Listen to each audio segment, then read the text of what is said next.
Hey YouTube, so today I'm coming with a video about changing a clutch on a 2006 Volkswagen Jetta. Okay, it's a turbo 2 liter. So basically what happened, this clutch is burnt. You can smell it burning, the car don't go in gear. Don't mind if you press the clutch, it cannot engage in the gear. And you can smell the clutch, how burnt it is, very stinks, you know. So right away you know that the clutch is burnt. So just gonna give you a rundown about how to change it and what you do, like a fast rundown. Okay, so before you have to disconnect the bell housing bolt here. Okay, and this is your flywheel, your clutch and pressure plate bolted on this here. All right, so you will have to disconnect your shifter cable, disconnect your bell housing bolt. Then you have to come and disconnect your subframe. You have to disconnect your from in the car. From your, you have a flexible there that you disconnect so that this could come out from the rack and from the steering. Okay, this is the rack and pinion. This rack and pinion is the electric rack and pinion. So you have to make sure you disconnect your power and your ground wire from the battery up on top there, where your battery is there. All right, and you lose your bolt from the frame, and this gonna drop down. You just push it aside, so that way you can get to your transmission. So when you remove your transmission, this is what left here. You're left with the flywheel.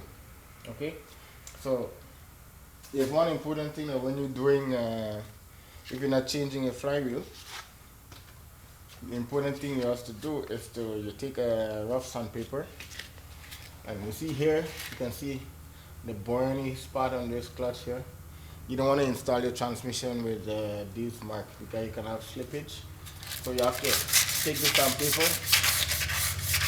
Very important that you clean it. Okay. So what you're gonna be doing is gonna bring back a smooth, shiny surface. So the clutch is gonna be grabbing on that. Okay. So there's a lot of technical stuff that you will have to. I can't explain everything to you, but this is a job that is very hard if you do it on the ground, unless you're real motivated to do a job like this. Okay, I don't recommend this job for someone who doesn't know what they're really doing, or someone want to have a project and you mess it up with your car. You can always take it to a garage and get it fixed. But I don't think you should take a chance with someone's car to do a job like this on the floor if you don't know what you're really doing. Okay. So as I explained, disconnect your lower control arm, disconnect your outer tie rod, which is connected to your rack and pinion here, and you drop this down. You will have to take out your wheel, you take out the drive shaft or the axle, and disconnect all your electrical connection to your transmission. And when you finish that, you just remove your transmission. Okay, because when you have problem with the clutch problem, there is a few things that you can have problem with. It's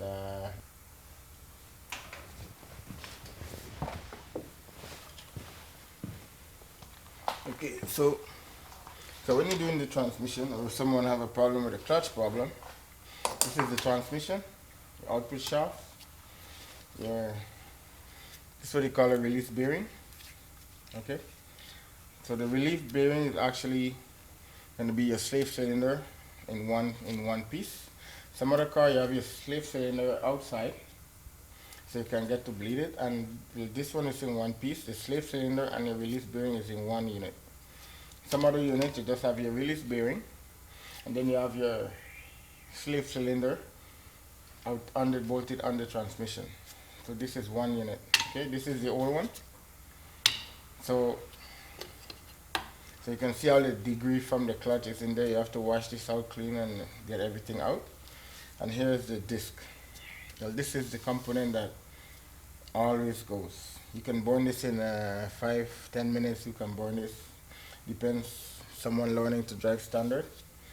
But this gonna give you can have different problem with the clutch. Okay. Sometimes you have a problem with the clutch. You can't get it in gear when you start the car. But if you're really desperate, what you can do, put it in gear, start it, and you can move off a little bit if you have to move it from point A to point B, okay, like that. Then some car, You cannot put it in gear, but you can drive it, you know, literally. Okay. Then the next problem you're gonna have, that's one problem, you cannot get it in gear. The second problem you're gonna have is you're gonna lose power from your car. The clutch will go in gear. The shifter will get all the gears, but it wouldn't move. Alright? So that is the next problem you can have with the clutch. You go into gear, but you have no power. Alright? You have to rev the engine and it will barely move. So that's the next symptom of your clutch going. You're losing power when you're going uphill. And these are the signs what you look for. Okay? Sometimes you know when the clutch burn, it smell. You have a burning smell. Right?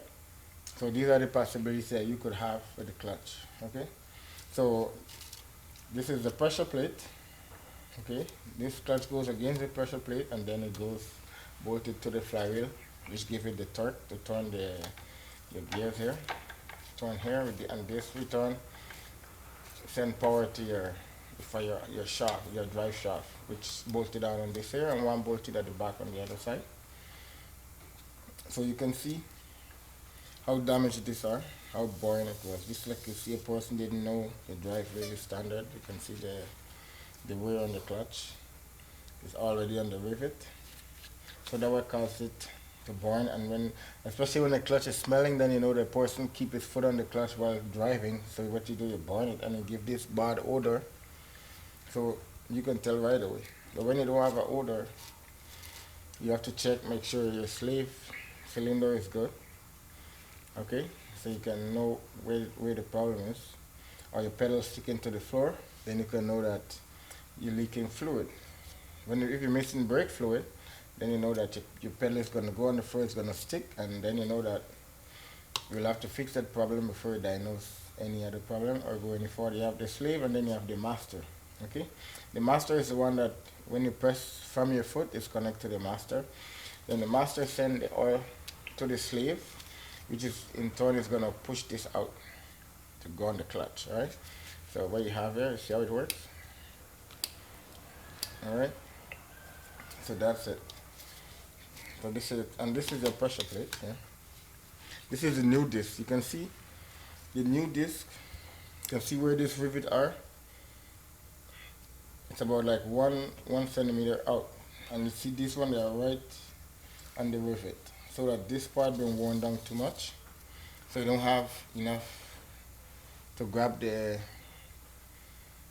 hold the gear down, because that is basically when the mash your foot down, it really stops it, and so you can engage the gear. It stopped it, not the engine, it stopped the transmission, so you can engage, go into gear smoothly, and when you release, it start to spin again. So, right, that's the purpose of the clutch system. And different gear, different ratio, different speeds. So that's what this does. It control, it helps you to engage the gear, to shift in third, first, second, third, fourth, fifth. That's what they do in reverse, obviously. Alright? So there are things to look for that when you have a problem in the clutch. Okay, you can smell it burning, lack of power. Your car, when you start your car, you cannot put it in drive, you cannot put it in gear. Alright? These are the things you look for. And these are signs you're gonna have when you have a clutch that is giving you problem. Alright? So thanks you for watching, and I hope this video helped you, and I hope I break down a lot for you, your understanding about the clutch system and the problem you're gonna have with the clutch. Alright, so have a good day, subscribe to my channel, and look out for more interesting video. Okay, bye.